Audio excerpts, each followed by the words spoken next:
Here we go. We're here. Dream Warriors 75 with the Doc, with Doc Watson talking. What movie we talking today, Back at it again. We are talking The Ritual. The Ritual. Netflix original. It's on Netflix. Yes, it is. You pay like $10. You see the movie. Yep. Okay, let's talk about it. So now people don't have to see the movie.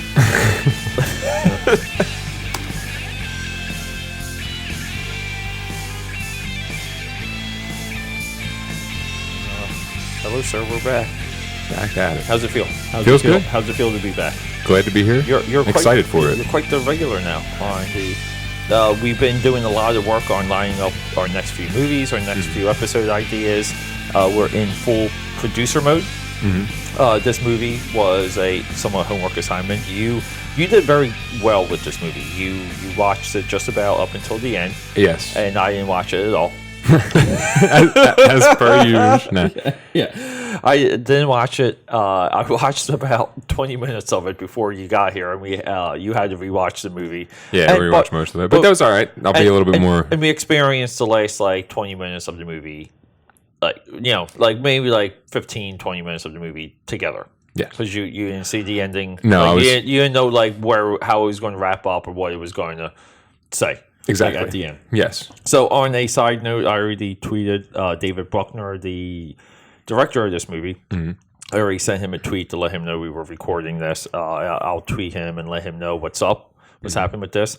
For communication, let's just go through the plugs. We got you. Where you at on Instagram? Instagram, Doc Watts O, DOCWATSO. You heard it, folks. And over here, Facebook, Chris Watson. Yeah. You know me. You got it. And over here, we got AKAPAD on Twitter and Snapchat, AKAPAD13 on Instagram, PETERADELUCA on Facebook, website, AKAPAD.com.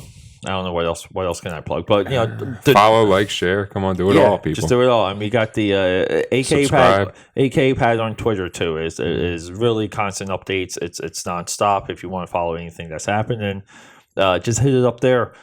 Just do it, but and support the podcast. We need comments, subscriptions, likes. We just need people getting involved.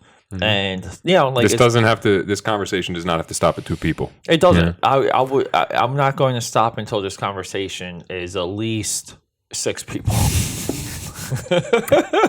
Hey, baby steps, buddy. Baby steps. What are we doing besides watching movies and talking about movies? Well, we are drinking some Tall Boys, some Labatt Blue Tall Boys. Oh my God! And Flyers themed.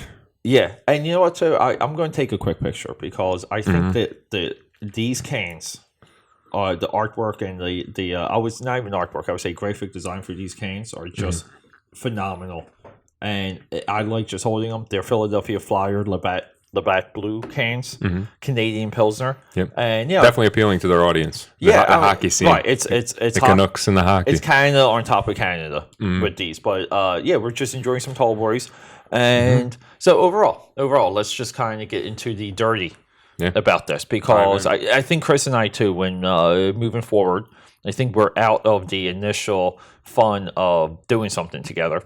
Yeah, and we a lot of times when I have a new contributor, I make an effort to people to know who that person is, and doing personal stories and getting into each other's lives is definitely always a direction of Dream Warriors because look, the perspective of the movies I think has value when you know who's giving the perspective and what their history is. And that's one of the big baseline and foundations that we've established on Dream Warriors. And it's not like Chris and I won't be getting into more personal stories and I'm sure anecdotes and just some of our craziness. Yeah. But but we're also going to get back into doing movies. Yeah. And a little bit more focused, I guess. Yeah, a little bit more focused. And Chris is actually jumping knee deep into all the YouTube efforts.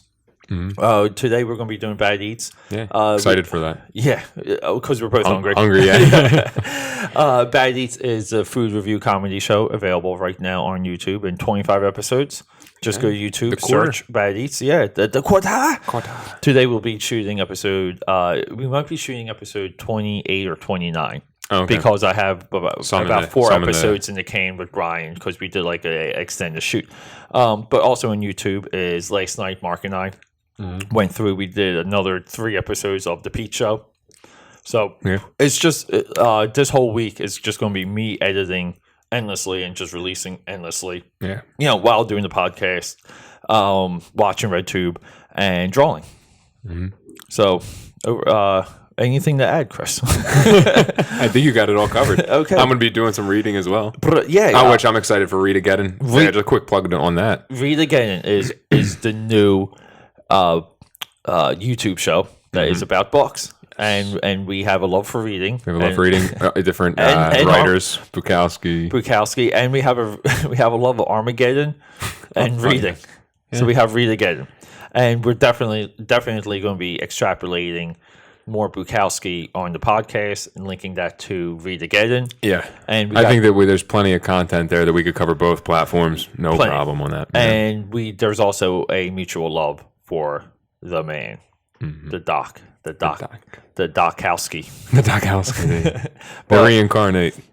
So overall, like where were you before you watched this movie? Let me tell me where was you you were familiar with it by the time I brought it up.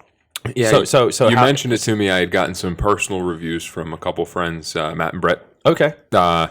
And what did they say about it? Well, they both watched it, and they're both pretty critical. Especially Matt is very critical of movies. So for him to give me the go-ahead to watch it, he will not recommend a bad movie. Being a Netflix original, I think that I know that people trash talk some of what Netflix puts out, but I like a lot of their original content. Yeah, same here. I am a big supporter of a lot of what Netflix is doing for 2 reasons. One, I feel like a lot of their movies get the short end of the stick, and we got some sirens going, but we're going to keep going. City life. Sirens don't stop us.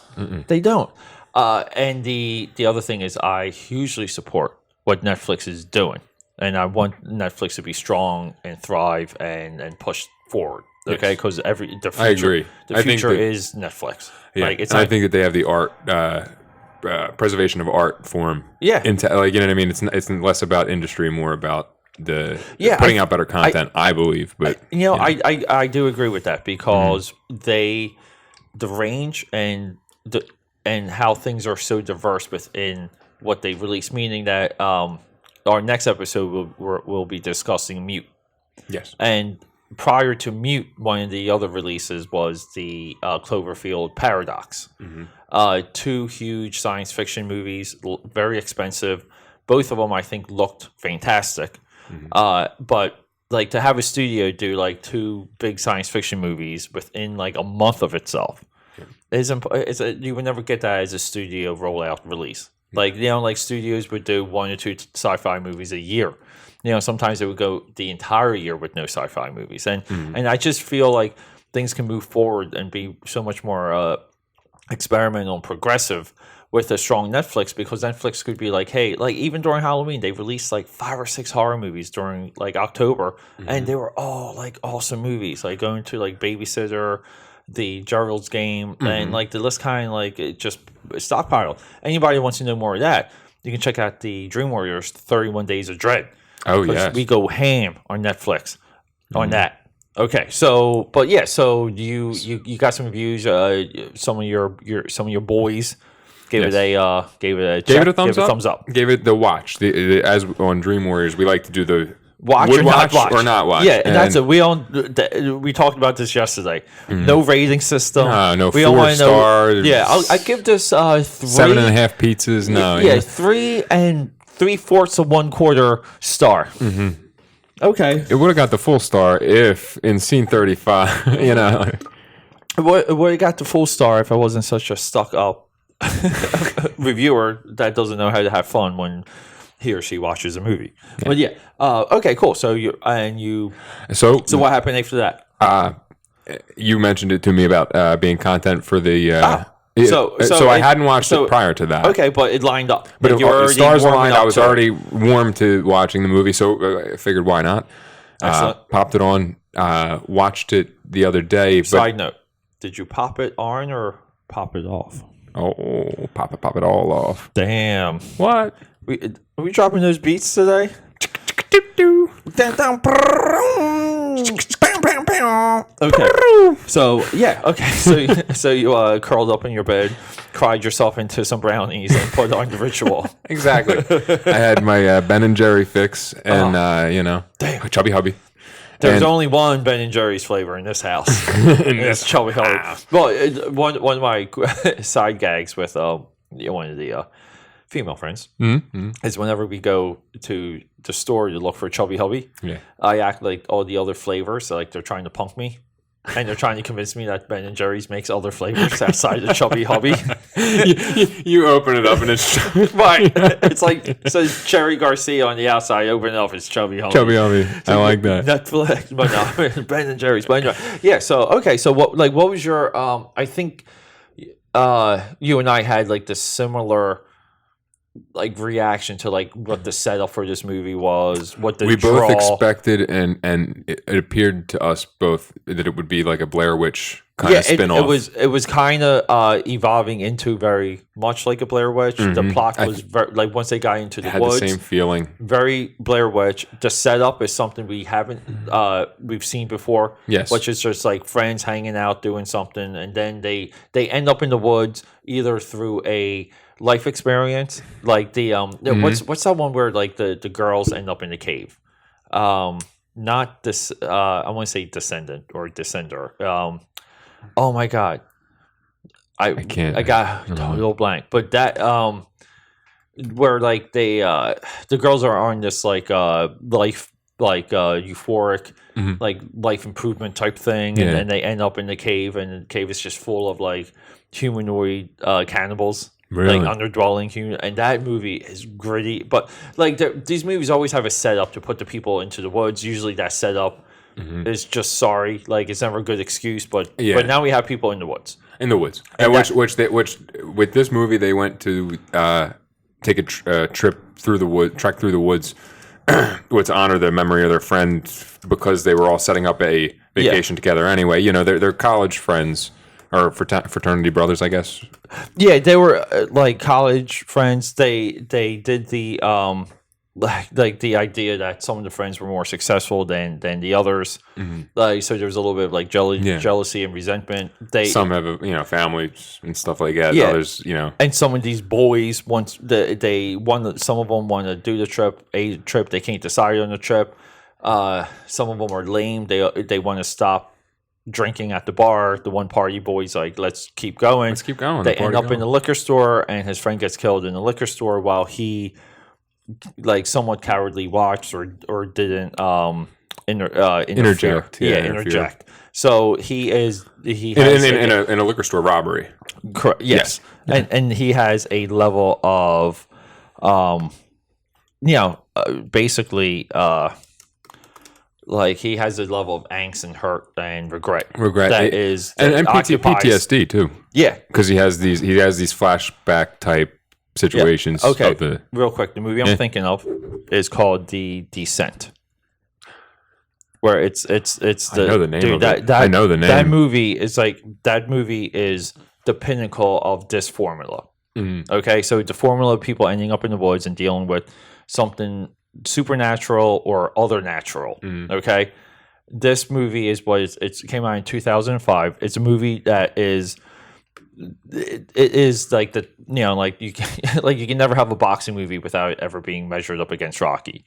So this is like the Rocky of people ending up in the woods movie. That just happens to be horror. Okay, but anyway, so how is that shot? Is that more hand cam like Blair Witch, or is this more professional? It's like the ritual. It's not shaky cam. It's nothing. Okay, and this movie even has such a cool the way it ends, the way it continues. I thought this movie too had a perfect ending. I don't think it could have ended any better or differently. This movie, The Ritual, or the Ritual? But real quick. So getting back to like how these guys end up in the woods is that their friend dies in the liquor store robbery, and then they're like, well, let's go on this thing and leave like an idol for him. Yes, like a memorial, like a roadside memorial almost. Yeah, and they want to go on this hike because I believe it was his idea to go out to hike. Yes, in this place. Yeah, so that's why they went on that vacation. Yeah. Okay. Yeah. So they want to honor their friends. wishes. They do instead of like.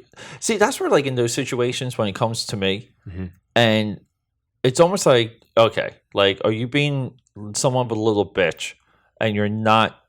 Like, what are your reasons of not doing this trip? And people are like, well, I want to decide, like, I want to do the right thing. And this is, well, like, is the goal to go on a trip or is the goal to spend time with your friends?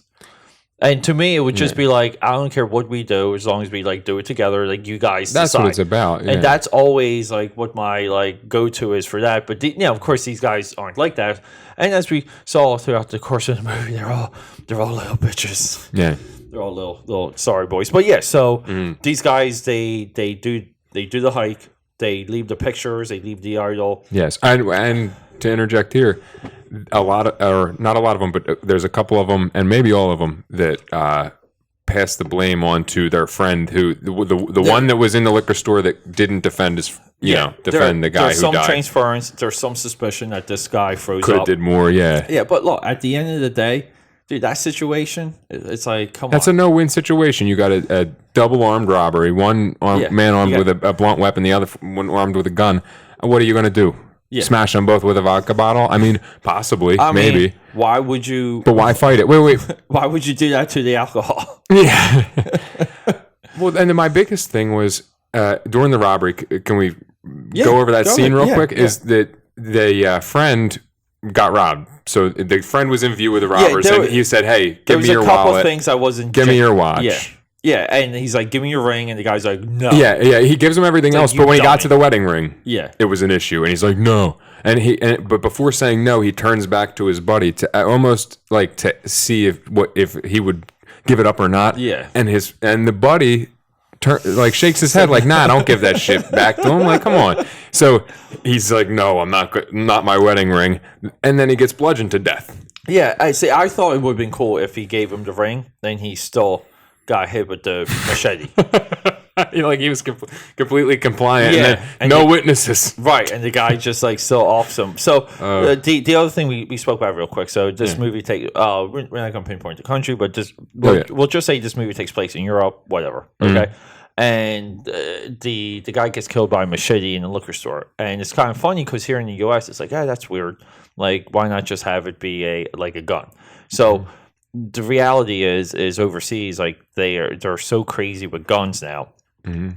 People use machetes and they hack one another to death. This is like a rising statistic, and it is somewhat disingenuous sometimes. And I just wanted to make this point: when you hear people talk about how different gun violence is overseas, but they never address the type of violence that is rising because no one has guns. And I will be perfectly straight with you.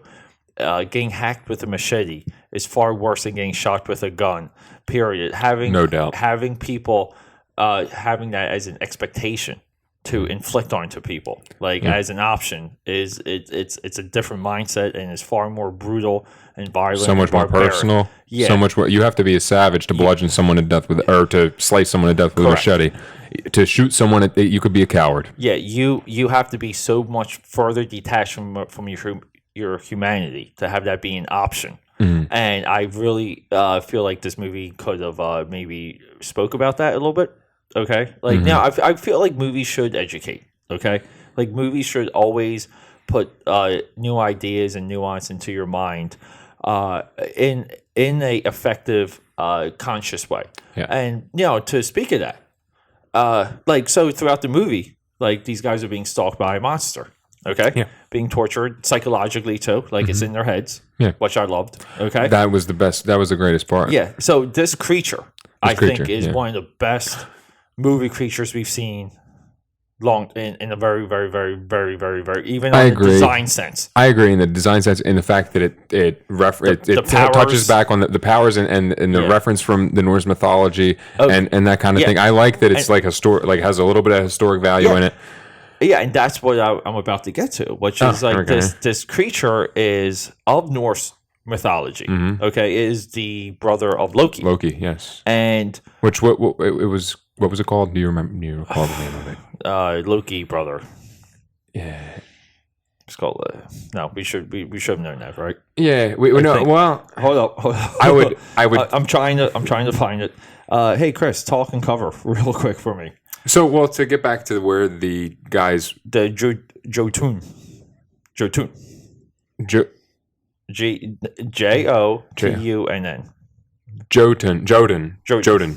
Okay. Jotun. Okay. So it's a bastard god. Okay, and it's defined as. Get this right. Mm-hmm. Hey, how many people do we know fit this definition? Bastard god spawn of Loki. Yeah. Okay.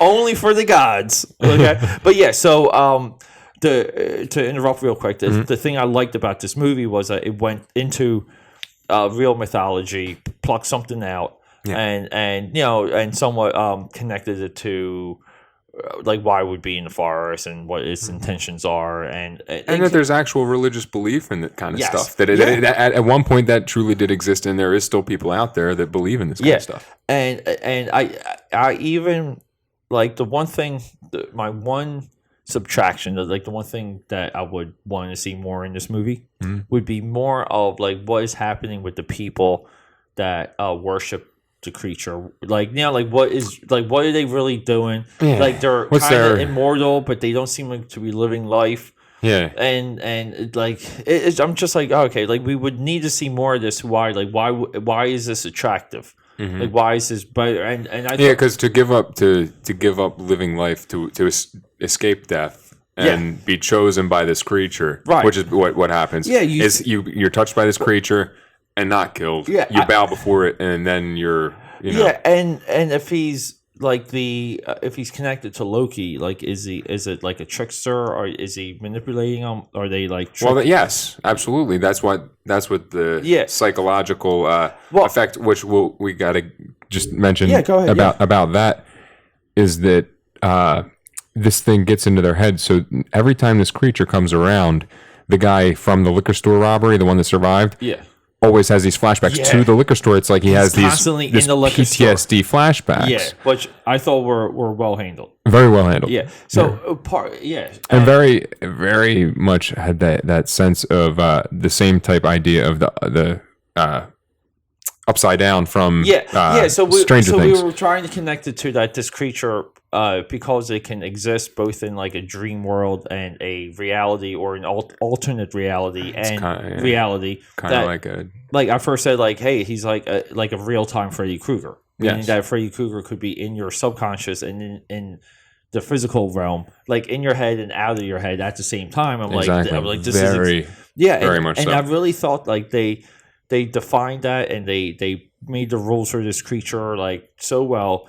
You learned about it. You can get too much. You can get too little. Mm-hmm. The build into the creature was very King Kong, like a guy strapped to a pole. They're sacrificing him. You see the trees move, and then like awesome setup, like everything shaking in the trees, and the dude's wife comes out. Mm-hmm. And he's talking to his wife, and the entire time it's the creature. It's the creature, and that's where until he grabs him is when he finally sees the true form of the creature. And that's the Loki part, where it is like a prank. It is like someone got punked. Yeah, like you got punked on the ritual post. I was messing with you, pal. Yeah, I loved the eyes. Like the way how they had that face inside the darkness, it's just almost weird, man. Like it's just weird. Like what? I don't know what's happening here, and I don't know. Like so, on a quick side note, like let's say you're a movie producer, okay, and you help make this movie, and it turns out the way it does, and people seem to like it. Yeah. Now we're dealing in a genre where like Ritual Part 2 or Rituals. Right. Okay. Would you push for a sequel? Do you see what was set up here going into another, like expanding more, like, or is this just strictly, should it exist as a one and done type movie? I would think it's a one and done. I agree. Okay. I agree. Yeah, because as far as I'm concerned, there is no after that. Like, there's no going back. Yeah. And the only thing that I could see a spinoff is, like you said, a spin-off in terms of it dives more into what these people were like, these worshipers who had existed what they alluded to was hundreds of years. Yeah, and the ones in the attic. The ones in the attic that were basically just decaying carcasses, but they still had some sort of life, which basically, begs the question: when's the quality of life? And if you're, when does eternal life no longer a positive thing? Because we were watching this movie, and there's a community of immortal people, and I'm almost like, why are they not spring breaking it 24/7? Yeah, YOLO. Come on, this like you can't get some young honeys lured into the forest to worship the Loki god. Like, what are we doing here? I would much rather worship a boobies god than a Loki god. The boobalas. So like when we spoke about this movie, we set it up. We don't want to go into all the beats of the movie. No. Okay, but some of them were already referenced. But like at the end of the day, you and I. We were kind of critical of the movie as we were watching it, but once it hit the, as you would say, the third act, when they got captured into the cabin, that's the start of the third act. Yes. Okay. In Dream Warriors, we identify acts by announcing scenes. Unlike other reviewers, will just say the second act was weak. It's like, okay, where is the second act reviewer? Where's it begin? Movie expert, please help me, because I'm just totally trusting everything you're saying. Yeah. No, when they get dragged into the cabin... Unless you're just referencing the second act as the middle of the movie. Right. Like, that's not, which is nothing. not... Yeah. Because we just watched 2 science fiction movies that we'll compare on the next podcast, Dream Warrior 76 shout out. And both of them, drastically different first acts. Mm-hmm. And one has a clear definition of what is the first act, and the other science fiction movie just seems to be muddled into whatever the second act is and when it begins, and that's why one movie is good and when the other movie is not. Mm-hmm. One movie, I would say one movie is more self-aware and defined in the storytelling, while the other one is not. Okay, so we'll talk about even more about that with the next episode of Dream Warriors. But in this one, look, we sat down, we were critical, first act, second act. The third act began, and we were both expecting something to start to brew. Now revelations, and then start to see some things get formed through the story. And I thought it delivered, from that point on, 100%. And it gave, look, when you grow up watching movies, mm-hmm. You learn about guys like Stan Winston, who designed Predator and the Alien Queen and James Cameron Aliens. And his effects shop was a part of the Jurassic Park creature. He designed Pumpkinhead. There's no mm-hmm. Crazy movie monster in the mid 80s all the way to the 2000s that Stan Winston didn't have his hand on. Mm-hmm. And you grow up, and we grew up in an age of iconic movie monsters and these creatures that just kind of echo as action figures. They can echo onto your shelf as much as they do on the screen, and that's some of the age we grew up in. Yeah. And so a lot of movies, when they approach creature design, something we'll say Cloverfield, and to where it's a lot of the creature looks like a bubble gum. Mm-hmm. It's not defined. It's not iconic. It doesn't have a good silhouette. Mm-hmm. Okay. And then we have this movie and another movie called Krampus. And those movies go from silhouette first. Yeah. And we saw that in this movie when he is in the forest with the cabin on fire, and the god is, or the creature is killing is killing the girl. We view it as full silhouette, and that silhouette is almost burned into your mind, and then it is. Then that chase begins. Yeah. But now that silhouette is there, and look, we deal with in this movie we had strict traditional character or creature design with strict filmmaking, meaning I need to sell the scale of this creature, I need to sell the size, I need to show you the creature before anything happens with our protagonist and the creature. So now you realize the scale of the creature and the threat and the power of the creature. And this is where we saw traditional filmmaking unfold in that third act, and it just got better and better. And it felt natural. Yeah. It felt true. Like, and I don't know. I just wanted to kind of say that before we like somewhat signed off, because I think Absolutely. like, yeah. So like, and I do want to make one other comment about the movie. Jump in there, interject, do whatever you want, whip it out. Let me see it. Oh, it's been out, pal. You know that. It's been out the entire time. Catching some air, catching some fresh air. Don't be a prude. Yeah, it's normal. It's normal. Gotta normalize it. No, what I wanted to say about the movie though, that until that third act, what frustrated me, which like every other horror movie, is that typical non-functional thinking. Like the thinking, like they come up, they approach what they find in the woods, a carcass, a deer carcass strewn about, which is still bleeding and whatnot. So, you think, all right, like, turn around now, turn there. No, so they're going to trek forward and keep going. Like, we're closer to the other end of the shortcut. Yeah. Okay, fine. So then they keep going. They find a log cabin. Let's stay in the cabin. No. You know what I mean? Yeah. No. And that's. And they kept going. Like, you know what I mean? They would stop and take a break. And it's like, why are you taking a break? You only have so much daylight. You had all night to. Yeah, and that's a lot of what I was alluding to when I said the first and second act is nothing but formulaic. Formulaic and garbage, but they did their best to build the characters and the relationships up, so you would feel something for like the loss. Yeah, so because it seems lazy to just follow that pattern. You know what I'm saying? Here's a little bit of what I'll say to that, and like you and I kind of, I know you monitor the Marvel movie engine, less than me, but one of the criticisms of the Marvel movies is that this is Black Panther recently at 700 million B Panther globally. Yeah, B Panther at 700 M globally. Shout out to Black Panther, B Panther $1 million holla, 700 M $1 million holla. But yeah, so Black Panther at the end of the movie faces a reverse version of himself. Okay, in the first Iron Man movie, he faces a reverse version. Technically, in Captain America, Thor, Loki are reverse versions.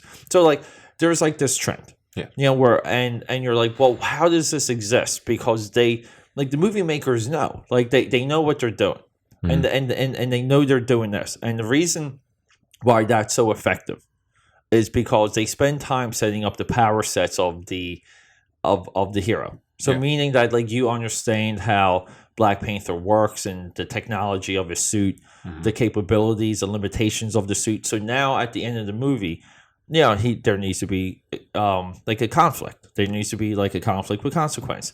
So you understand the power of the villain versus the power of the hero, and now like you don't have to explain and waste time in the film about the villain, because the villain is like has the same powers as the hero. So you're getting like two birds with one stone. Okay, yeah. And it saves time.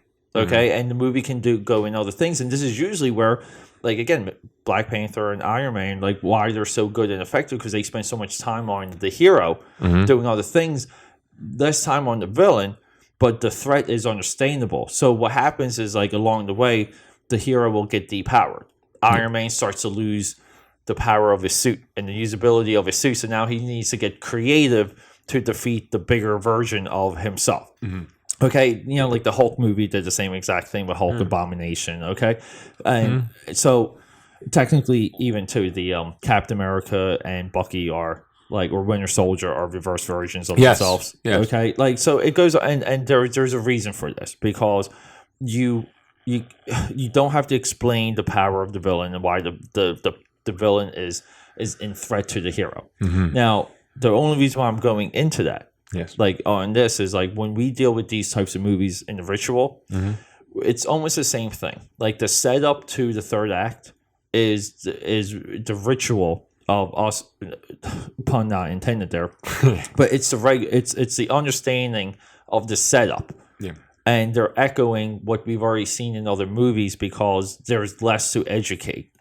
So, like, get me to the finish line, and that's where like these movies and most ghost movies, like the Conjuring and so on and so forth, and the Insidious movies, like they have the same setup up until a point in the movie, because we just need to get there, but the audience kind of can follow. Otherwise, if we're going like too extreme to like they don't go to the cabin, okay, so now do we have a scene that doesn't have a cabin? Like now, so now it's like now it's a little bit different. So because we have to have them spend nights in the woods, and we need like dream sequences because this creature is in, and see like and if you kind of like unravel it, like I think sometimes like the path for the storytelling solutions, the path of least resistance, you want to get there, take the same car to there, and then get out and choose your ride. At the end of the day, like this movie is a build into when they get to the village, the cabin, like when they get dragged into the cabin and they're locked up. Yeah, like this whole movie builds right into that. That's when the movie turned on for me. Yeah, and technically that is the movie. The movie is, but it can't be a 30-minute movie. Yeah, it can't be. No one. You're not invested in that. No one's going to trend and talk about. You have to go run to see the short film. Yeah. And however, I do wish that was a part of the thing. Yeah. Why can't people promote short films the way that they promote regular movies in conversation? It's money, weird. Buddy. It's the industry. All kinds of things. But I think that's a detriment. But so we're recommending this. Go see Ritual, right? Yeah. So, not go see it. See it at home. Or find a friend. Find a friend with Netflix. I know. I'm still like... still talking about the theaters, yeah. Okay. Netflix this mother effing movie, and let's rock and roll, and let's do this. If you're bored in the beginning, fast forward to where you think it gets interesting, because that's probably where you should have started. Okay, okay. Thanks, Chris. No, okay. Signing off, Chris, and your last words. Nah, follow me at DocWatso on Instagram. You heard it, and that's it. Okay.